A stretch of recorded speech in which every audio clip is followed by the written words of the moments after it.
Audiobooks are the fastest growing part of the publishing industry and have been for over a decade. That means every year for the last 10 years, the fastest growing part of the industry has been audiobook sales. And it's gotten to the point where having an audiobook is no longer optional. In fact, if your book isn't in audiobook format, readers may assume that it was written by AI, because the most common books that don't have audiobooks now are books that are just AI slop. I don't know a single AI-written audiobook that has a human narrator. And so it becomes kind of a gold badge of indicating this book was written by a real person because it is read by a real person. Now, the easiest and cheapest way to turn your book into an audiobook is with ACX by Audible. So how does ACX work? What is it like? And what are the pros and cons? Because not everyone goes with ACX. We'll find out in this episode of Novel Marketing, the longest running book marketing podcast in the world. And our guest today is an author, independent publishing consultant, audiobook consultant, and retired Army officer. Bryan Canter, welcome to the Novel Marketing Podcast. Thank you very much, Thomas. It's actually kind of exciting for me to be here. When I was publishing my first book, I discovered the Novel Marketing Podcast, and I'm pretty sure I've listened to just about every episode. I also, in our marketing strategy reports that we do for our clients, we build a strategy session for them. It's at the top of the list. Subscribe to Novel Marketing Podcast, not only for the current episodes, but man, going back through the what do you call it, the blog versions of those things is gold. Yay. Well, thank you. And thank you to all of you who like and subscribe on YouTube or on authormedia.com. It was an easy place to add that plug. But ACX, what does it stand for? What is it? What does it have to do with audiobooks? ACX, the Audiobook Creative Exchange. And so this was actually developed before Amazon and they bought it up. Developed by Audible originally, before Audible was an Amazon company. And it was built as a platform environment to put together content creators, authors, with narrators. So not every author, matter of fact, probably a very small fraction of authors have the ability to narrate their own audiobook, and this puts them together with professionals that can not only do the voiceovers professionally, but also have the production equipment knowledge, technical knowledge to be able to do that. Yeah, there are four kinds of authors. There are authors who have neither the desire nor the ability to narrate their audiobook. Then there are authors who have the desire to narrate their audiobook, but they lack the ability. This is the group that gets into trouble. Then there's the people who have the ability but not the desire, and then people who have neither the desire nor the ability. So depending on where you fit in that, there's only one zone where you're for sure the one who should read your audiobook, and that's where you have both the ability and the desire. A poorly narrated audiobook can lead to refunds on Audible. And I will say I have refunded audiobooks because the narrator was so awful. In fact, there was a book, I'll even give the name of it. It was Laws Very Different from Our Own. And it was an exploration of 7 different legal systems that were like the Pirates Code and the Gypsy Code. And I think it had the Hebraic laws. And it was an exploration of those legal systems, and exactly the kind of nerdy book that I would be into. And I think it was narrated by the author, and I think he recorded it in his bathroom on his telephone. And it was so difficult to listen to. I ended up refunding. I felt so bad because I wanted to listen to the book, but the quality just wasn't there, and the performance wasn't there. And it would have been better if he had just had AI do it. And that's really sad to say, but there are AIs that were better narrators than that particular book's narration. Well, I was going to say, when I was doing this, I was reading. I listen to audio when I want to read something. I read what I have to read because I have a lot of things that I have to read. And so I listen to what I want to. But for some reason, I had a book on health that I was actually reading the ebook. I noticed it had an audio book, and it was a New York Times bestseller. And I pulled up the audiobook version, and the very first 3 reviews on this book were all 3-star reviews.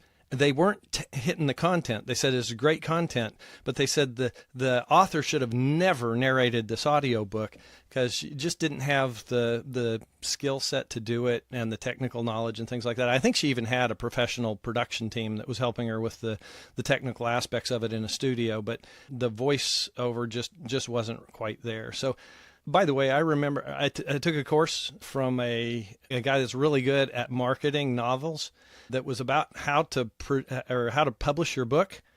and he had a little graphic of a one stick figure and a bunch of stick figures. And one is the difference between self-publishing and independent publishing, right? I think you probably recognize the course, right? I don't, but I'm very familiar with the concept. It was your course. Oh. But your point in that was that self-publishing is you're doing everything for yourself. Independent publishing is you're working with a team of professionals. Just like you have professional editors, you have professional cover designers. Those people have special skill sets. And really, quite honestly, just like the cover, you can't afford to have a bad audiobook. Personal opinion, I think it's worse to have a bad audiobook than it is to have not have one at all, because that's going to impact whether somebody ever buys your second book, your third book, your fourth book, etc. There's a book called The Gear Heart, and it is a masterpiece for a very interesting reason. The guy who wrote the book, podcasted it. So you can listen to each chapter as a podcast, and he wrote the music for the podcast. He mastered the podcast. The whole thing is scored, so the whole thing has music. He created the art himself. I wouldn't be surprised if he like created the paper and like crafted the book. Each book is sewn by himself. I'm like, this is remarkable because the one guy had all of these skill sets. But even that, like, it wasn't as good in certain areas. Like the mastering of the audiobook wasn't very good. The music's sometimes too loud, but it was impressive that he did it all himself. But that is not the way for everybody else. So unless you're that guy, you're going to have a much higher quality product if you surround yourself with professionals. And a very easy professional to hire is an audiobook narrator, because not doing it yourself saves you from buying a lot of gear. And so you're kind of already ahead in terms of cost because the audiobook narrator has the gear. And a lot of people are like, well, how do I find a narrator? And that's where ACX really steps in. So how does ACX help authors and narrators find each other and find a good match? Yeah, and that's the wonderful thing is there's not a lot of platforms out there that allow this. There are a couple. Authors Republic is another one that does this. But you can actually do auditions. I'm in the middle of one right now. My next book is going to release at the beginning of December. I'm in the process right now of posting my project for auditions. There's a little over 300,000 narrator producers on the ACX platform. And so you put together an audition script and with a little bit of guidance notes, put that out there, and you can get competition for your book. I like that a lot better than even like going down and hunting down. Sometimes people will say, look at the books, the audiobooks that you like, find the narrator, kind of hunt that narrator down, see if you could find them to get your book. I much prefer to put it out in the marketplace through auditions. Not only does sometimes you just get surprised by the incredible content that you get, the quality that you get, but it also helps keep the cost down a little bit, right? If those people know they're competing against others for your business, then it helps keep their rate down. Yeah, the competition winner is going to be the best bang for the buck, because part of their bid is also their pricing, right? So it's like, well, this guy's $300 an hour, and this other guy's $400 an hour, and this guy's $150 an hour.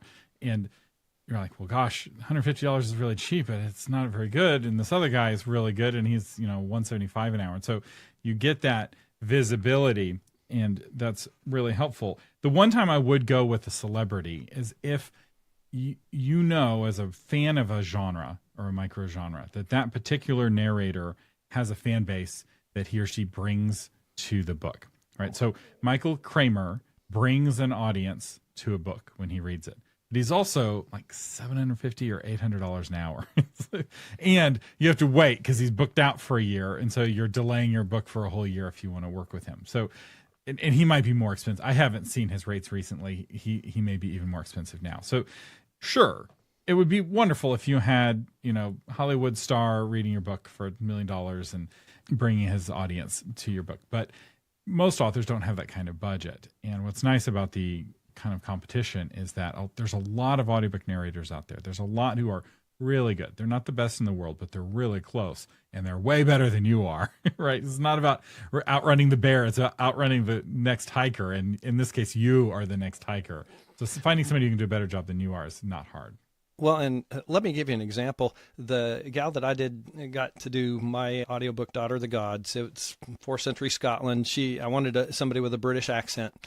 So she was a stage actress who was well established over in England. Then she had a special needs child, and so she could not go out and do the kind of, she couldn't support the kind of rigor that she needed and schedule that she needed to be able to act on stage anymore. And she did this, picked up audiobook narration as one of the things that she could do on the side. I like listening to her better than I like the voices in my own head when I read the book. I would prefer to listen to her narrate the audiobook than to read it myself. And I'm the one that wrote that. So she did a phenomenal job. And you can often get that kind of quality in the folks that you get on ACX. Okay, so let's walk through the process. So let's say I've decided I'm going to go with ACX. What's the first step for turning my Word document or my PDF into an audiobook? So even before you do that with your doc, well, I will back up and I'll address that. Sometimes authors don't write their book so that they are heard well. And one of the things that you can do very simply, I think you've even had this in previous episodes where some of the folks have mentioned this, that if you read your manuscript aloud, you'll catch things that don't sound right. They might be just fine in the written page, but they don't sound quite right. So that's how I would start it. I also like to throw it in 11 Labs Reader and just let it read to me, and so that I can clean up my manuscript a little bit. It helps with the editing, but it also helps you catch those things that just don't sound really well. So that's probably the first step. And this is particularly important if you're younger and learned sight reading rather than phonetics when you're a kid. So there's some really interesting breakdown that people who learn kind of sight reading instead of phonetics, their writing is far less lyrical because they don't hear the words in their head the same way that somebody who learned with phonics did. And so it's not your fault, right? You didn't pick your teacher, and sight reading and word memorization was like the big thing in the 80s and 90s. And when I was a kid, phonics was like this underground rebellion movement. It's popular again. But the easy workaround is exactly what you're talking about, Bryan, where you can just have the machine read it to you. 11 Labs will read it in a flattering way. Your computer has a built-in reader that will read it in a not flattering way. Siri is a little more robotic or whatever the Windows equivalent is, but it doesn't matter. Any kind of listening will let you hear kind of the lyricism of like, oh, that was really awkward. That didn't quite sound right. And the time to fix it is now in the manuscript form, because once it gets recorded and the narrator is now charging you extra and it's this big hassle and he's moved on to the next book, that's not the time to fix it. Time to fix it is when it's easy to fix, when it's still a Word doc or a Scrivener doc on your computer. Yeah, absolutely. And by the way, that'll make it to be a better book. Because even when people are reading it and thinking through the words in their head, it still will help things flow and kind of give it a rhythm that is more natural. So that's the first thing is do that with your overall manuscript. But the first step in the process with ACX, after of course you set up your account, which is super simple because it's part of the Amazon ecosystem, so it's the same login and password that you use for your Amazon, etc. I will mention one thing. One of the prerequisites for being able to do an audiobook, first of all, obviously you have to own the rights to it and all that kind of stuff. But to start a project on ACX, and this can trip some people out who, if you want to release all the versions of your book at the same time, the ebook, the print book, and the audiobook all at the same time, to start a project on ACX, the book has to be listed for sale on Amazon. So the easy way to do that is to post up your ebook for pre-order. That's good enough to where it's actually listed on Amazon. When you go into the ACX environment, you can claim that title and start your project on ACX. So that would be the very first step there.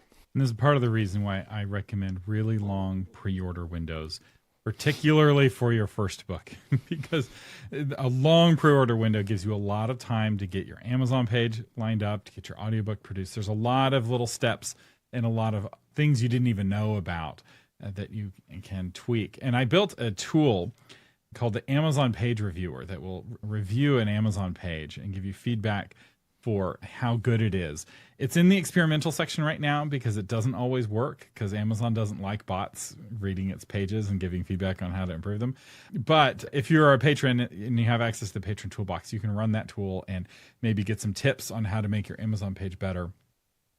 even before it comes out, because it will review a pre-order page as well. But that's a really good point. So create the pre-order, and then I now have my Amazon account. I have my pre-order page. What's the next step after that? Yeah, so the next thing is you're going to want to be able to prep your audition script. So there's two things that always go together, a script and notes. You'll have an audition script and audition notes. You'll have an actual audiobook script and the audiobook notes. And with the audition script, they want you to limit it, and this is a good practice, by the way, 3 to 5 minutes of audio. So that's usually about 3 pages or so of text. That does not have to be contiguous. It can be 2 or 3 scene segments.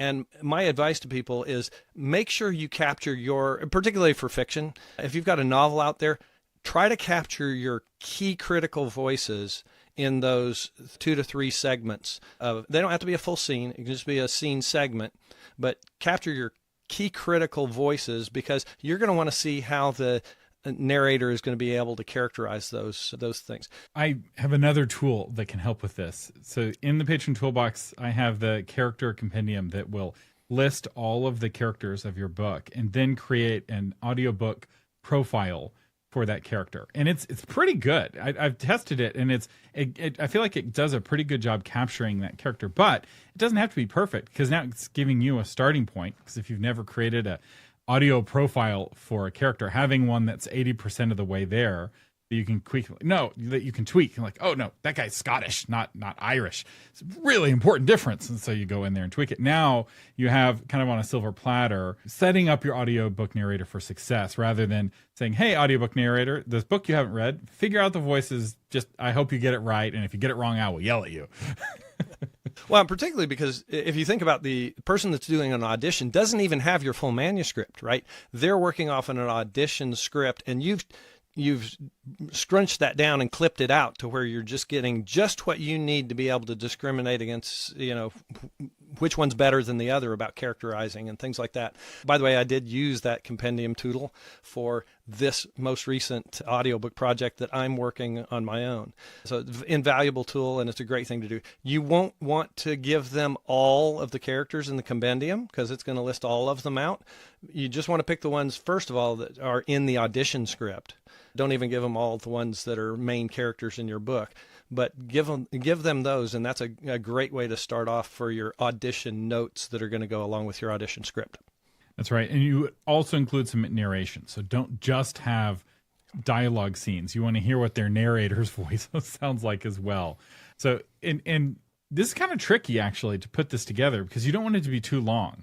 Because you're like, 3 to 5 minutes. Like, well, if you have 10 auditions or 20 submissions, 20 times 5 minutes, suddenly this is a lot of audiobook listening, and it can be hard to be like, well, is this better or worse than number 3?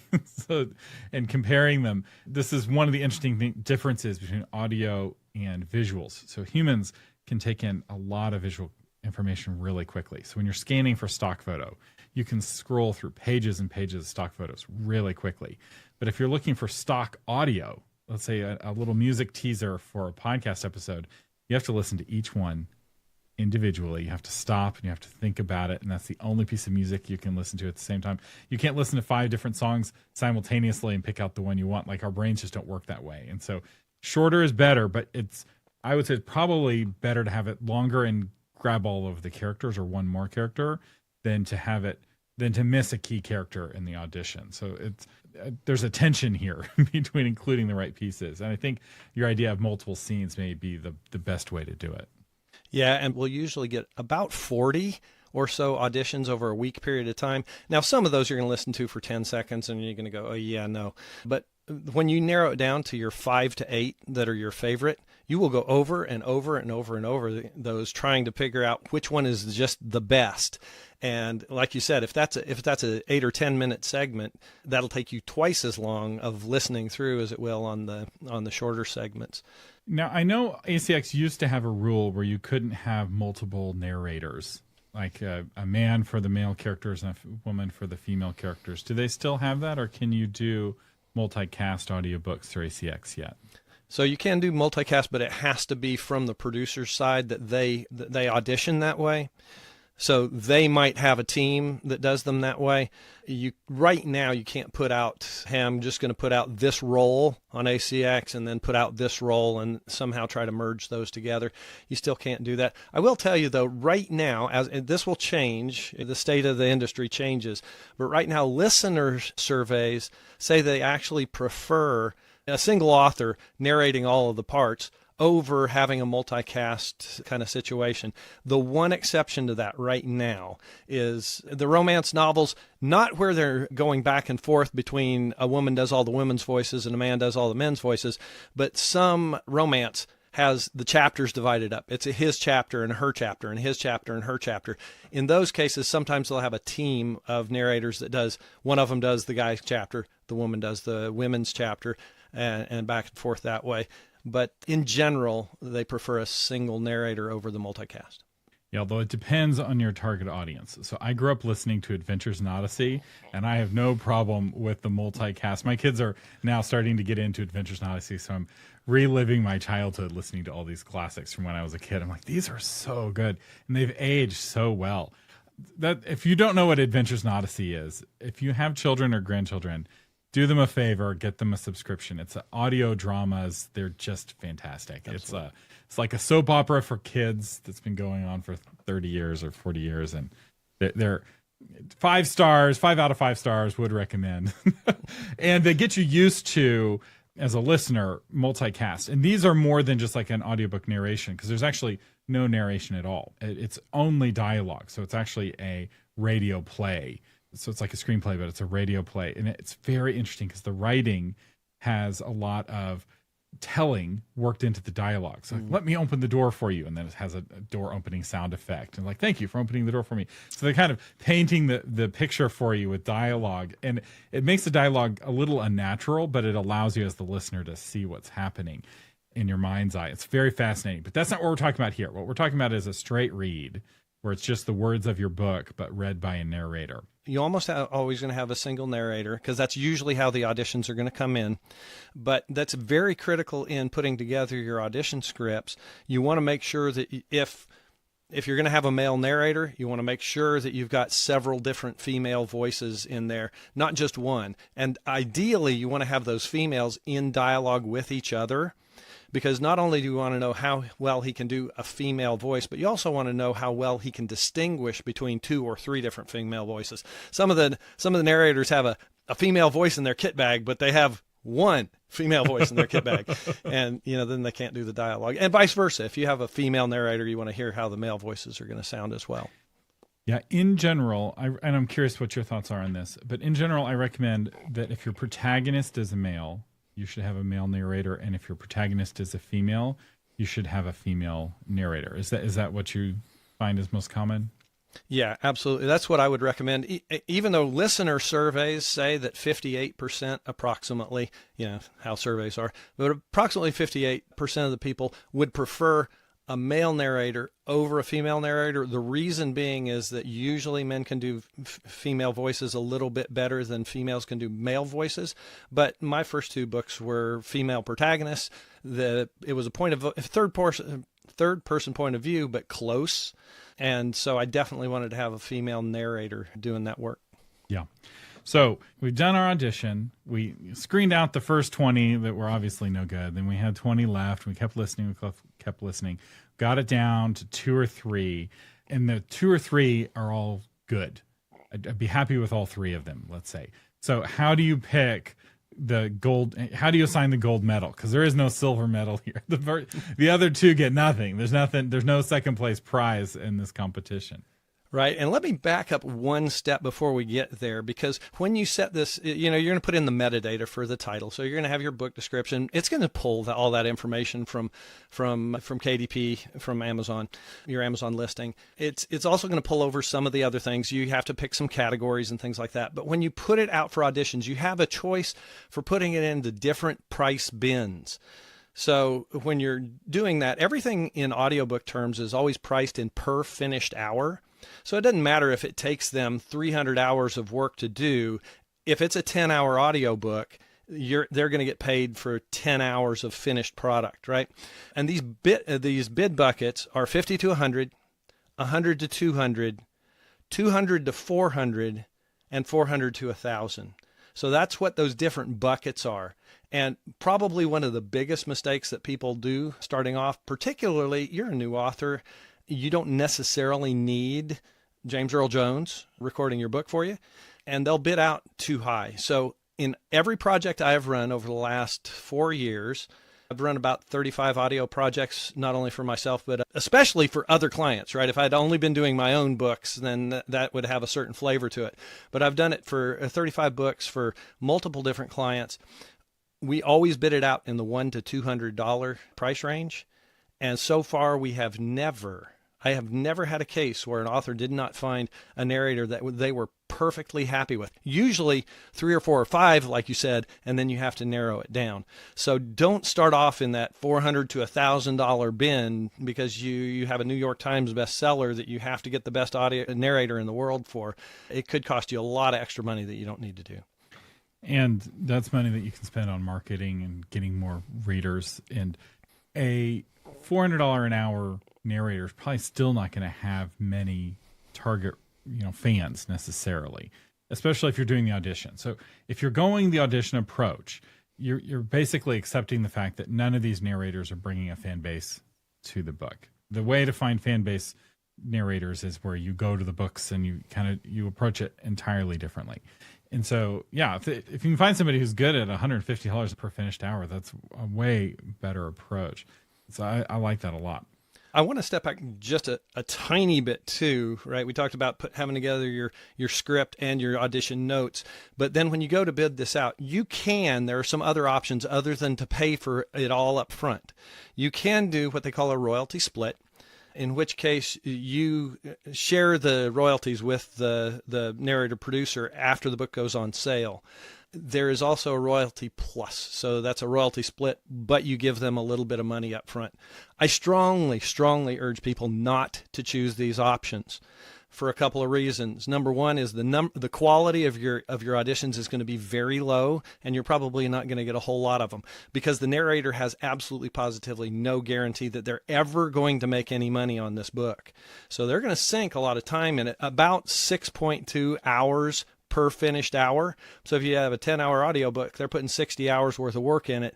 And if they have no guarantee of ever making that money back, you might sell 12 copies of the audiobook and then, they put in all that effort for no compensation.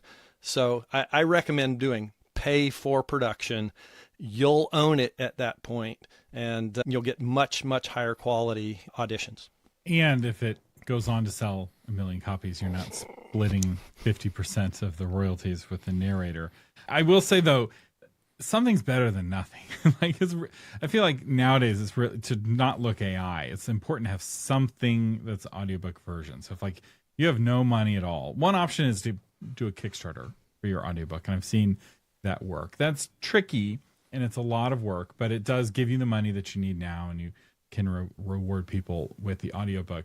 The other approach, though, is to do the rev share or the rev share plus, which will bring down, because some people are like $100 an hour, 10-hour audiobook that's $1,000. I don't have $1,000, and I don't ever recommend going into debt for publishing a book. So these are just some I would recommend a rev share over going into debt, like putting it on your credit card, because I think that's really foolish to go into debt for publishing a book because of how high risk it is. And so the royalty share plus is probably an option there, because then they know they've got some baseline amount of money that's going to be in there. I can tell you though, you'll get out of those 40 auditions that we usually get over a week period of time, when you get it down to the 5 to 8 that are really good that you're trying to decide between, a lot of the rest of them are not good. They're like you would choose nothing over having one of these folks, and they're still trying to break into the thing, and they're maybe doing something that's not their calling, but you'll get much higher quality if they know they've got some amount of money coming in. The other big piece, and I apologize for this, is that also locks you in. If you're doing any kind of royalty share whatsoever, you're locked into Audible exclusive for a period of 7 years. And that's to guarantee that the person that's the narrator producer is going to have the opportunity to share in those royalties. Otherwise, you can break out of Audible exclusive. You don't even have to start with Audible exclusive if you don't want to. You can just use this environment to produce the audiobook and then go non-exclusive and share it through any other distribution channels that you'd like to be able to do.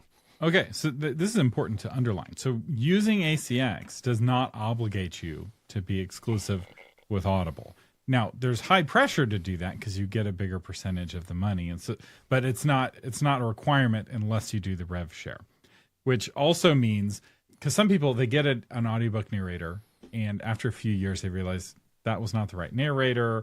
I need somebody to do the sequel. That narrator won't do the sequel. I want the same person to do the 2 books. So I'll just get the first book redone. Well, if you're doing a rev share, you can't do that because that first narrator gets their 7 years, their 7 pounds of flesh, regardless. So you have less flexibility if down the road you want to upgrade things or change things or pivot. Because I will say, as an audiobook reader, it's very painful when someone changes narrators mid-series. It's kind of like when a TV show that you like changes the actor or actress for a character, rather than just killing off that character and bringing in somebody else to do something similar. And you're like, I fell in love with the last version of you. It's like, you're not you, you're an imposter.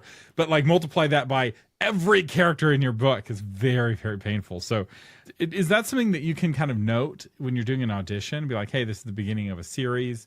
If you win this audition, you're very likely going to win the next ones. Is that something that you can communicate? How does that work in the sense of continuity? Absolutely. When you're posting your title for audition, there's a little notes section in the bottom. If you're going to do a royalty share, a lot of times you want to put in, what's my marketing plan? Or I've won these kinds of awards, so I expect there to be a lot of sales on this book. But the other thing that you can put in there is exactly that. Hey, this is book 1 of a series. The series is planned out to be 5 books long. If you win this one, we're going to want to stay with you for the whole thing. By the way, that's also another little argument against the multicast. Trying to get one person back for a series of 5 books over a period of 4 or 5 years maybe is hard enough. Trying to get a whole cast of characters together for that period of time is even more difficult. Yeah, the husband and wife duo is, I think, the safest way to do that. So Michael Kramer and Kate Redding, notice they often narrate books together. The industry secret is that while her name is Kate Redding, it's Kate Reading. It's just a pen name. They're a married couple, and so they're in the studio with each other. It's why they get all of those fantasy names pronounced the same way, because they are doing this as a team. And if you can get one, you can get the other. They're more likely. But that's a great point. If you've got this 20-person cast, and one of the people on the cast is now signed a SAG-AFTRA deal, and now you have to do a SAG-AFTRA contract for the whole thing. It's this big drama, and so keeping it smaller, I can see being simpler, unless you're narrating the whole thing bang, bang, bang. It's like, hey, here's a contract for 5 books. I want you all to do the first one, then the second one, and so on. Yeah. You mentioned a minute ago, how do you distinguish, or you get it down to, say, there are 3 to 5 that you like really well? There's a couple of tips about how you can do that. First of all, I always look up their listing on Audible. So not on ACX, they can post a profile there and things like that. But on Audible, you'll be able to see the number of other books that they've done and the kind of books that they've done. So those, it may not be, if you've got 2 people, they're not a reason to choose somebody, but if you've got 2 people and you can't decide between them, this one's just as good as that one. If somebody has 50 books and somebody else has 5, maybe you go with the person with 50 books. You know that that's going to be somebody reliable that's going to be able to produce that book with the quality standards that ACX requires. And you can also click on those individual books and see how many stars the narrator has. Yes. So Audible has much more in-depth scoring system than Amazon. Amazon, you just get some number of stars, and they only get 5. Whereas Audible gives out like 30 stars, right? There's the stars for overall, and there's the stars for performance, and the stars for, I don't know, narrative. There's a whole bunch of different categories. It's only 3 stars for. Only 3. Okay. It seems like more than that. 15 total stars. A lot of stars you can get still. But you can look at that narration, and because some books will have really high narration and really low like narrative, right? So people love the narrator, but they didn't like the writing, or vice versa. And you can see that at a glance, because ultimately it doesn't matter if you like your narrator. And I know this is hard to hear, but the book's not for you. You've already read the book. And you've already listened to 11 Labs or Siri read it to you as you were editing it. You've probably done that many times. What really matters is that your readers like your narrator. And so picking a narrator who's popular with readers already is more likely going to help you find one who's going to be popular with your readers. And I'm not saying bring in your readers and have them listen, right? This is where your judgment comes in. The more cooks you have in the kitchen, the harder this decision is going to be to make. But I love that as a tiebreaker, kind of going with a more experienced person or the person with the higher narration score. And or the person that has more books, like you mentioned, in your genre. So if you really like this person, but you've got a novel, a historical fiction novel, and they've only done a whole bunch of business how-to books, you're going to be throwing a whole cast of characters at them that they're going to have to not only get the voices right for, but the feel, the character of the character, right? And so if you've got somebody that if you get one of your people that submits an audition that's in your genre, and that's down to your finalists, that can be a real big tiebreaker for you. All right. So we've finally picked, we made the decision. We picked one, we checked all the boxes, we signed the money. What's the next step now? So actually, you don't sign the money. You sign a contract with them. You don't have to pay the narrator producer until it's done at the end. But you are, at that point, you're going to have to upload first of all, you're going to bid with a specific price. We originally costed this out in a bid bucket, if you will, 100 to 200, 200 to 400. I always, when I have my finalists, I always send them a message and say, what rate do you charge? Now, some of them are going to come in and say, I charge 200. And okay, I know that. But I just had two that came back today that told me one was at 150 and one was at 120. So that can be another tiebreaker. Again, I'm not necessarily going to always pick the cheapest one just because they're cheapest. But if I got two neck and neck, and one of them's $30 a finished hour cheaper than the other one, then I'll take it. So I always ask them that before I get to the final selection. And that's another really good tiebreaker because there's a big difference between 200 and 400. That's potentially doubling the cost where they land in there. So you definitely want to find that out. So once you pick them, at what point do you know how many recorded finished hours is it going to be? Because that's not always clear because different readers read at different paces and how long your book is and narration and dialogue and that sort of thing. Yeah, so ACX is going to give you an estimate to begin with because they work off of averages. And when you put in, part of the metadata that you put in is the number of words in your manuscript. And then they're going to divide that by, on average, 9,300 words per finished hour. So you can do this calculation for yourself. Just take the number of words in your manuscript, divide it by 9,300, and that's going to tell you the approximate number of finished hours that you're going to have. So when you make that offer, initially they're going to give you a range that says if you're bidding in $100 to $200 per finished hour and it's 7 hours, then it's going to be $700 to $1,400. When you award that contract, you're going to make the offer to them at a specific rate. I'm going to offer you $150. And then it's going to tell you down there the estimate for how much your project is going to cost is about this based on that formula of 9,300 words per finished hour. Now, you mentioned the fact that everybody doesn't speak at the average. Some are faster, some are slower. You're going to know that by your auditions. Because if somebody's audition for your segment ends up being 6 minutes and the other one is 7.5 minutes, then the person that speaks a little bit slower is going to take a little bit longer. And so it's actually going to end up costing you a little bit more. Yeah, it's very interesting because audiobook narrators have a huge financial incentive to read as slowly as possible because they're all paid by the finished hour. And so I've noticed that the more professional they are, the slower they are, which is why the Audible app has a 1.5x button and a 2x button, because you have these narrators very clearly enunciating every single word and you can speed it up. And some of you are listening to this episode sped up right now. So it happens with podcasts too. So, all right. So that's great. So what's the next step after this? So the next step, and the very important part here, just like you had an audition script and audition notes, you now have to have a narration script and your narration notes. So your narration script is almost always going to be the full manuscript of your book. Take out anything. Here's the rule. Put anything in there that you want the narrator to say.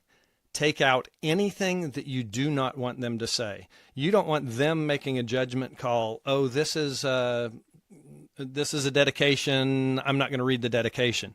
Put it in if you want them to say it. Don't put them in if you don't want them to say it. And then the notes that you have are going to be like your audition notes. You're going to have a much fuller version of your compendium at this point, because you're going to have character backgrounds. Not on every single character. If you have a bellman and he has 2 lines of dialogue in the entire book, let them pick something from their kit bag. But if you have a Scottish guy or a guy from New York and he's a New York taxi driver and you need him to sound like a New York taxi driver, then you go ahead and put that in. One other thing that's real key and critical in your notes, always put in there, insert a 2 to 3 second pause between scene changes within a chapter. There's automatically going to be some space between chapters and the announcement of the next chapter and all that kind of stuff. So that helps them understand that. But for scene changes, if you don't have some kind of a pause in the audio, there's no listener cue that you've moved on to something different. And that can be very jarring if you're a listener. You're going through and all of a sudden you're in a different place, different people maybe, that kind of thing. And so you need to give your listening audience some kind of cue that the scene has changed. Yeah, some audiobooks will add some sort of stinger, but the most common approach, and by far the cheapest and easiest, is to just pause. Now, what if I have, let's say, a letter to the reader at the end, or a dedication at the beginning, and I want that to be in my voice, right? So I know I can't read, I've got a dozen characters in my novel, but I can read a 2-minute letter to the editor, and I want that to be in my voice. How would we do that in ACX? Is it possible to add little bits by the author at the beginning and the end? Sure. What happens in that case is that when you open a project and you put it out for auditions and you hire a narrator producer to do it, they're the only person that can upload files to the interface. So you can't upload a file. But if you tell your narrator producer, hey, I've got a letter to the audience that I want to read, or a dedication or something like that, I want that in my own voice, they can work with you to produce that. They would take that on their end. They'd probably have to do some post-production on it to make sure it's meeting the technical standards, and then they'll have to insert that file. You don't have the ability to insert a file there. I will, and I apologize, I'll step back just a second too. It's also very critical to make sure that you've got all the chapters correct. That's part of the setup at the very beginning. So you need a separate listing for every element that would be in your book, because the narrator producer is going to have to produce those as separate files. They'll upload them as separate files. Eventually it gets squashed together and downloaded as one file, but that's how they manage the overall process. So if you have some kind of introduction, or at the end, if you have a reader magnet that you want to advertise, or a thank you, please leave a review, any of that kind of stuff, have a chapter header for that in the table of contents that you upload for the audiobook, and take out things like the copyright page and the title page and all those kinds of things. Yeah, or have the very shortest version of that you can. And I would push, if you have to have that sort of thing, for legal reasons, it can be at the end. You don't have to have it at the very beginning. In fact, usually when I hear a copyright in an audiobook, it's in the back matter it's after the end. There's, sometimes there's credits, and sometimes there's an all rights reserved type statement. But in general, you want to get to the story pretty quickly, because there's that Audible preview. I think Audible will play the first 5 minutes of an audiobook on the website, and you don't want that to be a bunch of copyright information and dedication information and like where to find my other books. Like, put all that at the end. You want to get to the story, get them introduced to your characters as quickly as possible. By the way, that is one of the things. They don't necessarily have to play the first 5 minutes. It's called a retail audio sample. And I always tell my authors, pick something that's dramatic. Now, for a novelist, that's usually chapter 1, scene 1, because you put a lot of effort into crafting your hook. But certainly, if you have a foreword or a dedication or something like that, don't do that. The only qualifications for the retail audio segment, it needs to be between 1 and 5 minutes long, and it can't contain music and some other requirements, or violent or pornographic kind of material, because anybody can listen to that, even if they haven't bought the book. But I always have my authors choose the segment they want and tell the narrator, I want you to use the first 3 minutes of chapter 1 or scene 1 or whatever it is.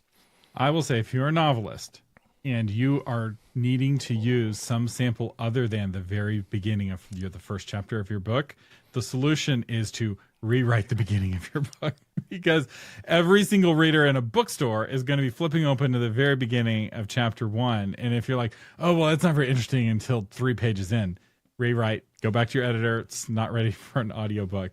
I will say, though, for nonfiction, I could totally see grabbing some juicy bit kind of deeper in, because nonfiction often has to kind of introduce the topic and sometimes define some terms, and that's okay, right? You don't have to open up your nonfiction with a bang necessarily, or maybe you do open up your nonfiction with a bang, but it's not particularly like the most helpful bits. So there is some nuance there for nonfiction, but Marketing Thomas is saying there's no nuance for fiction. You need to open up your story in a way that grabs your reader and doesn't let them go if you want to sell copies of your book. Absolutely. And one other thing on these chapters, the different chapter headings, those will end up being chapters in the Audible app as well. So Audible has a chapter function. What's confusing is it starts chapter 1 is the very first segment. So if you open up with a preface, that's going to be chapter 1, and then you have chapter 1, but that's chapter 2 in the app.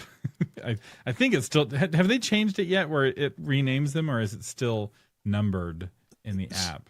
So that's an error on the part of the person that's setting up the metadata, because you can put anything in there that you want. You can tell it. It's a preface, it's a dedication, it's a whatever it is, but have those separate listings for those things, keep them separate, and title them the way you want them to be titled, not the way that, again, sometimes people just get sloppy. They let it default to whatever it is in there, and that is a non-correspondence with what the actual content is. I have listened to many professionally produced audiobooks by traditionally published authors that have really bad metadata in the audiobook. Metadata, man, I've got an episode on it, and I am about to do another episode on it because a lot of people still don't know what it is. So, okay, so we've got the script. We now have the Word document in a form specifically for the narrator. So we just send it off to them and they give us a completed book after that? Is that all we have to do? So actually it's an upload. You're going to upload your script along with, and I like to do this with both the narration script and the audition script. I like to embed my notes in the document itself. So you can upload a second document if you want to, but I like to embed them in there. And I only put the notes in that are pertinent. So if I have a new character at the beginning of this chapter, I say, okay, in this chapter, here's general instructions at the beginning, but in chapter 1, you're going to encounter these 2-3 characters. And you're also going to encounter maybe these words that you're going to be unfamiliar with, because I'm a sci-fi or fantasy guy and I made up a whole bunch of words and I want you to pronounce them a certain way. So I'll give them phonetic spellings and things like that. So I'll do that for the chapter that's there. And I only introduce a character once. Once they're introduced in chapter 1, or a term in chapter 1, I don't have to repeat that all through the rest of the book. So I take those, I highlight them in yellow so that they know this is not something for me to read. These are my notes to help me do that. And then they can go on through there. Yeah, and I actually have a Patron Toolbox tool that can help with this as well. So there's a toolbox tool called the Glossary Builder or something. I think it's Glossary something. And it will read your book and find every unusual word and then define that word based off of how you use it in your book. And you could totally use that to find all of the strange fantasy place names and unusual fantasy words or sci-fi words, and then put a phonetic spelling. I also have a location compendium. I have a bunch of compendium tools that can help you identify, like, oh, that's right, I don't know if the narrator knows how to pronounce Alethkar. I should, give a phonetic version.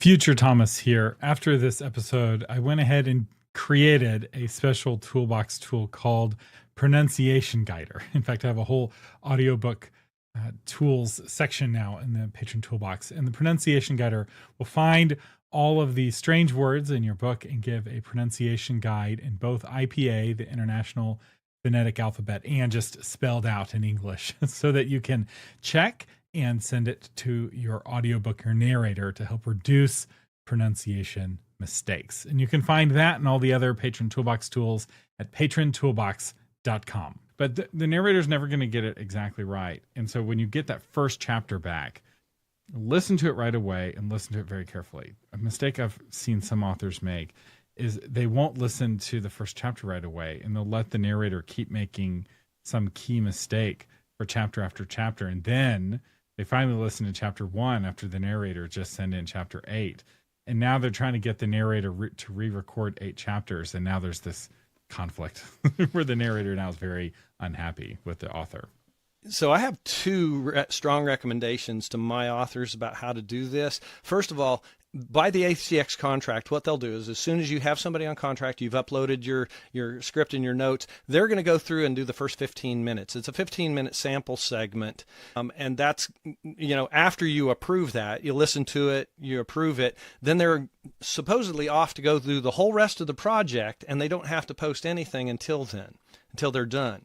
So my two recommendations that I have for my authors, first of all, in lieu of a 15-minute sample segment, do a couple more scene segments where you make sure you have all of your key voices or different things. I had a nonfiction author one time that had a humming exercise as part of the book, and she wanted to hear how the narrator was going to hum. So not only did she put it in her audition script, so she knew that in advance, but she also wanted to make sure that she did that in the part that she checked before she approved them to go on to the next part.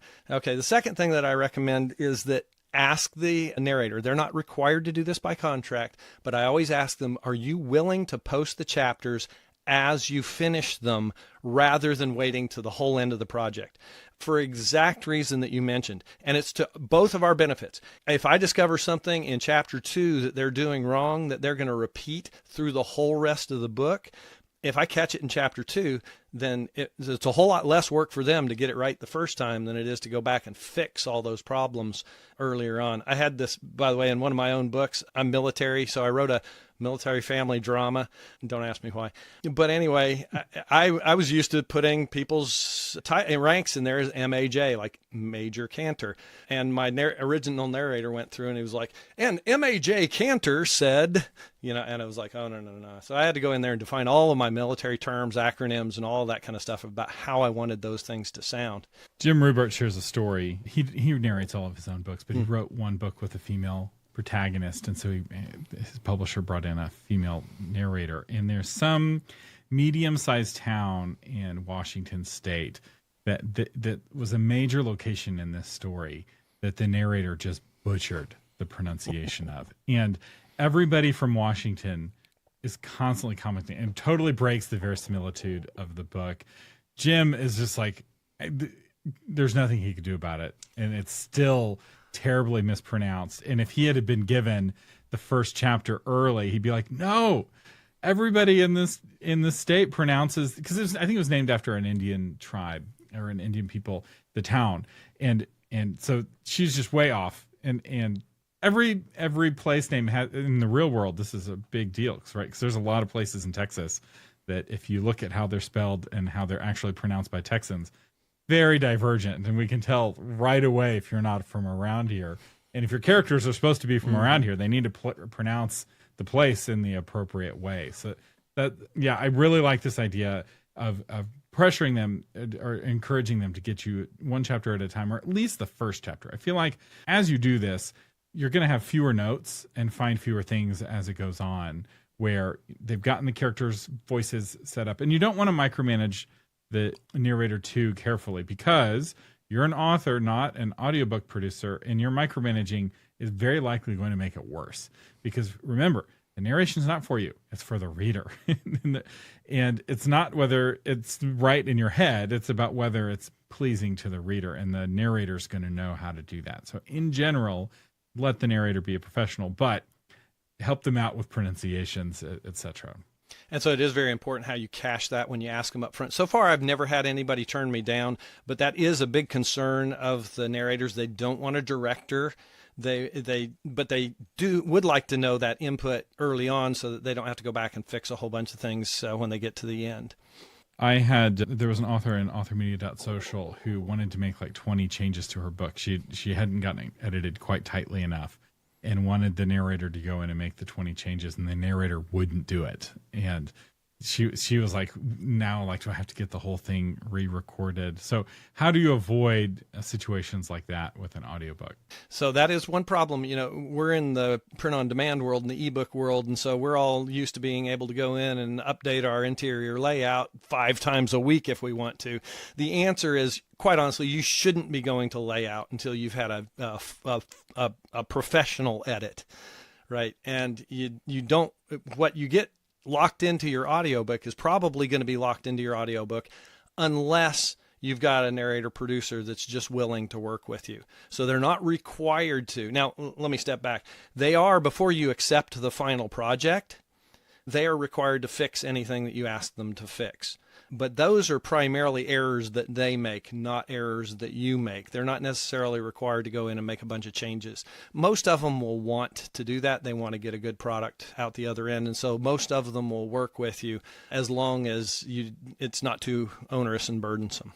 All right. So we've been listening as we go. We're getting more and more excited. And now the recording is complete. What's the next step? Yeah, you want to listen all the way through the entire book. Even if you've been listening chapter by chapter, you want to listen through the entire book with the manuscript in front of you, because they are going to make some errors. And my personal line in the sand is, if it changes the meaning or the mood, kind of your author voice, then I'll have them go back and fix that. But I promise you, if you're reading it with the manuscript in front of you, there's going to be a bunch of happies to glads. I was really happy he did this. I was really glad he did this. That doesn't change either the meaning or the mood of the book. I let that go. And there can be a bunch of those. Now, you're within your rights to get every one of those fixed, but I personally choose not to, unless it's going to have a major impact on those kinds of things. But always listen to the whole thing from beginning to end with the manuscript in front of you. I will mention, while they're doing the production too, by the way, there's 2 other things that you've got to get done. You've got to get a square audiobook cover. You can't just take your ebook cover and squash it down and mess up all the aspect ratios. The other thing that you can do, if you choose to, a lot of books have, like sci-fi books have a map, or fantasy books have a map or something like that. Audible and many of the other audiobook platforms will allow you to upload a PDF document attachment. For business books, this is critical. Charts, graphs, things like that. You can't have a narrator describe an entire chart, and everything that's on there. So you can have an accompanying PDF document. I put at the front and the bottom a note to listener. There's a PDF document accompanying this audiobook that has this kind of content in it.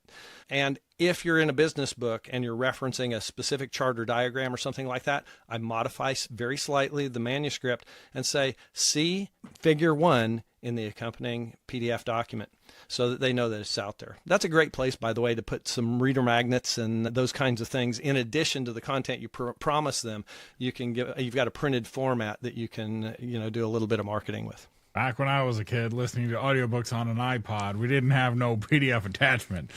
We had to go to the website and download it uphill both ways. You kids have it so good now.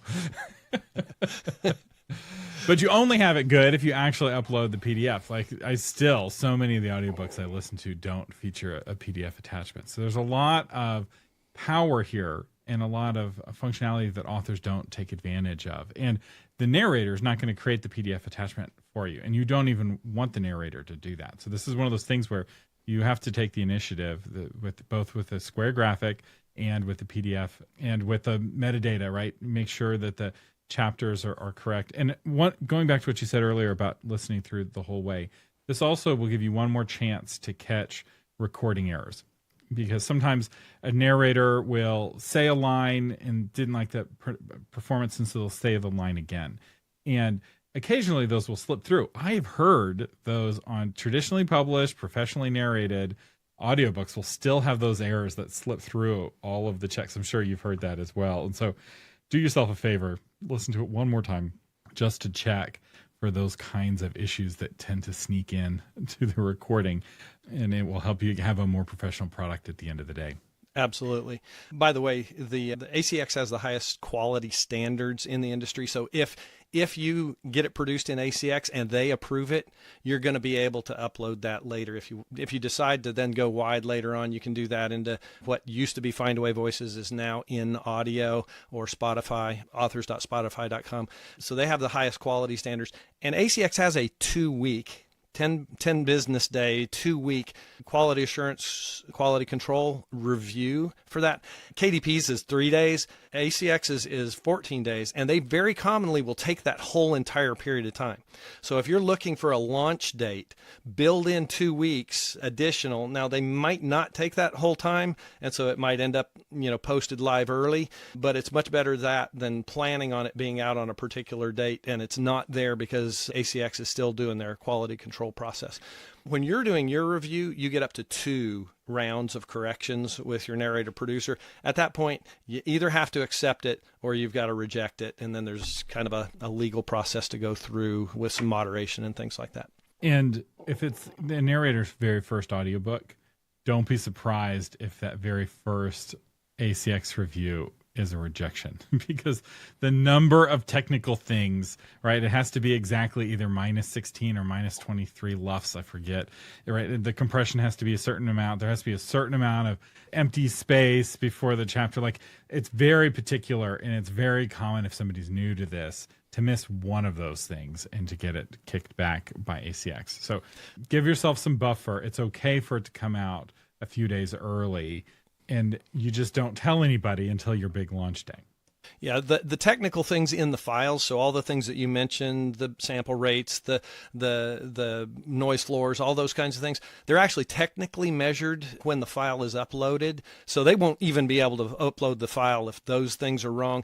The 2-week process is primarily for ACX, somebody, human being, maybe it's AI now, I don't know, that goes through and reviews the actual content. They spot check it. They don't listen to the whole thing. So you still can have things that slip through, but they're going to check for things in general. Do I hear background noise? Do I hear plosives on the mic? Do I hear clicks on a mouse pad or something like that? And they will reject it for those kinds of reasons. All right. So now we have our completed audiobook, and it goes live on audible.com. And if we decide to go wide, I guess we get a file that we can then download, like an MP3 or a WAV file, and upload to the other services. If we want to go wide, what kind of audio assets do we get? So that's one of the things I also always tell my authors is download a copy of that audio. You own it. It belongs to you. And right now, even if you're exclusive with Audible, by the way, that's Audible, Amazon, and Apple iBooks. So if you go exclusive, you're with those 3. Audible will allow you one time to make a change. So if you have gone exclusive with them, it's normally a 7-year commitment, but they will let you one time make a change. So if you've decided to go not exclusive and you want to become exclusive, they'll let you change that one time. If you've started off exclusive and want to go non-exclusive, they'll let you change that one time. You have to be in the program for 90 days before they'll allow you to go wide. But you have all those files, and they're your files. So you can then go into in audio and set up a profile there if you're not exclusive and upload the files there. And it'll be the same, very similar process where you're going to have to make sure you've got all of the table of contents entries in there. And there will be, here's your intro, upload your intro file. And you just do that all the way through and it's up. In audio, they give you, I think there's about 30 different retailers that you can choose. And you can choose to pick all of them or some of them or none of them. I would not, if you have it produced in ACX, it's automatically going to be available in Audible. So I would not have Findaway Voices distribute to Audible. You've added another step in the process, and that means somebody else is taking a little bit of cut out of the price. And adding complexity and making the data noisy. Same with Amazon KDP, right? Like even if you're going wide, go straight to KDP for the Amazon version of the book. Have your own Amazon dashboard. Don't go through Publish Drive or one of these others. They're happy to do it for you, but there's no need. You can go straight to to Amazon, and there's a lot of advantages to doing it that way.